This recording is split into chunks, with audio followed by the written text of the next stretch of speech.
ട്രംപിൻ്റെ വെല്ലുവിളി. അമേരിക്കൻ കോടതിയെപ്പോലും വകവയ്ക്കാതെ ട്രംപ് തീരുവ കൂട്ടി. ഇന്ത്യക്ക് അത് തിരിച്ചടിയാണോ? അമേരിക്കയിലെ സുപ്രീം കോടതി വിധിക്ക് പിന്നാലെ 150 ദിവസത്തേക്ക് 15% ട്രംപ് തീരുവ വർദ്ധിപ്പിച്ചത് കോടതിയെയും ജഡ്ജിമാരെയും രൂക്ഷമായി വിമർശിച്ചാണ് ഈ നീക്കം നടത്തിയിരിക്കുന്നത്. ഇന്ത്യയെ സംബന്ധിച്ചിടത്തോളം മോദിയുടെ മൗനം സൂചിപ്പിക്കുന്നത്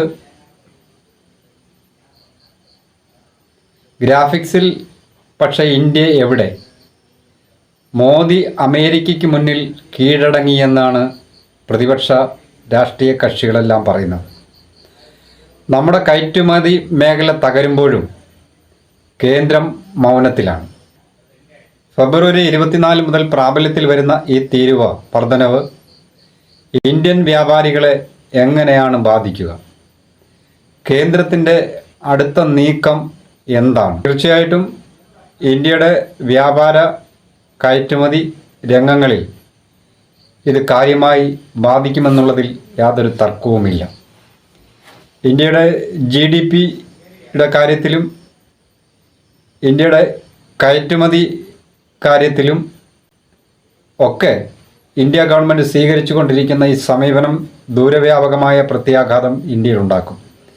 പക്ഷേ ഇറക്കുമതി തീരുവ കുറയ്ക്കുക എന്ന് വെച്ചു കഴിഞ്ഞാൽ ഇന്ത്യക്ക് ലഭിക്കേണ്ട വിദേശ നാണ്യം അത് ഗണ്യമായി ഇന്ത്യയുടെ സമസ്ത മേഖലകളിലുമുള്ള തകർച്ചയ്ക്ക് ഇത് വഴിവെക്കുമെന്നുള്ളതിൽ യാതൊരു തർക്കവുമില്ല. അതുകൊണ്ട് ഇന്ത്യ ഗവൺമെൻറ്റും മോദിയും അനുവർത്തിക്കുന്ന ഈ ട്രംപിന് വിധേയപ്പെട്ട് മൗനം പാലിച്ചിരിക്കുന്നത് രാജ്യത്തിൻ്റെ പുരോഗതിക്ക്, രാജ്യത്തിൻ്റെ നന്മയ്ക്ക് ഭൂഷണമാണോ എന്ന് നമ്മൾ ചിന്തിക്കുക. നിങ്ങളുടെ അഭിപ്രായം കമൻറ്റുകളായി രേഖപ്പെടുത്തുക. സബ്സ്ക്രൈബ് ചെയ്യുക.